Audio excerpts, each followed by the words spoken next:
My students all love using these presses because they're like, I feel like I'm sailing a ship.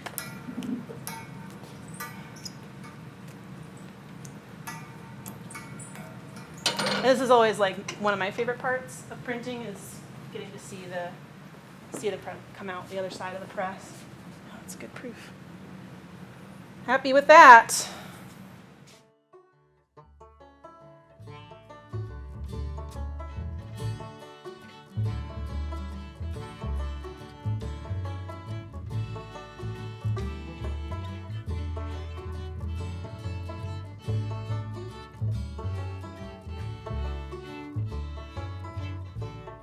So from start to finish, I think the first thing I usually do is kind of start with drawing a doodle. From there, it just kind of develops as the drawing. Once I get happy with the drawing, then I'll translate it to the plate and start the process of the etching. And usually I'll take the etching through several different states where I'll do some work on it, I'll print it, I'll make some changes, I'll do some more work on it, I'll print it, I'll make some more changes, and gradually kind of bring up like the detail and the shading to a place where I feel happy with it.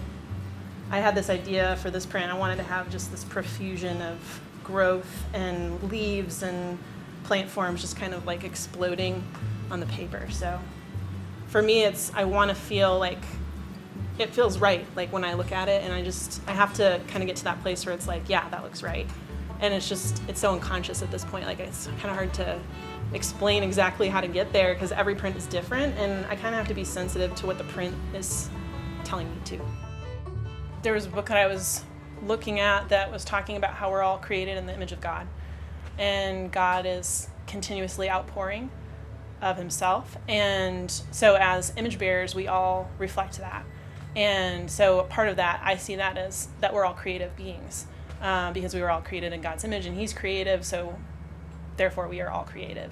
Everybody has an element of creativity in them where it's either how they approach their problems or how they cook, or doctors are creative in how they perform surgeries, and musicians and writers and dancers and gardeners and quilters. I think any kind of outpouring that you engage in is creative. People are playing into this lie that they're not creative. And so they're kind of like saying I'm less than I am. There's tons of people out there that think I'm not creative because I'm not an artist. And I think that's just, you're denying something to yourself. Like you are creative. And maybe something to think about is, how am I creative? And instead of I'm not, say, how am I creative? Because I think everybody does exhibit creativity, and look for that in other people maybe too, like, and say, not just artists, but like, how are you creative, or how are you creative? And I think that's important. Like, we get out of the habit of kind of looking for that. So I think there's this need to greater understand people, and through understanding other people better, like, you can understand God better. And he speaks through other people. And one of the ways that people speak is through their art. So that's how we can hear from God.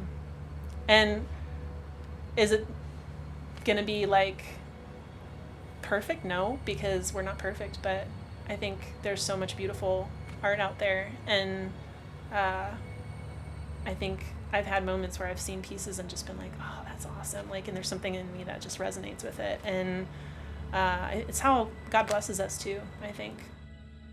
Fear of failure is probably the biggest one. After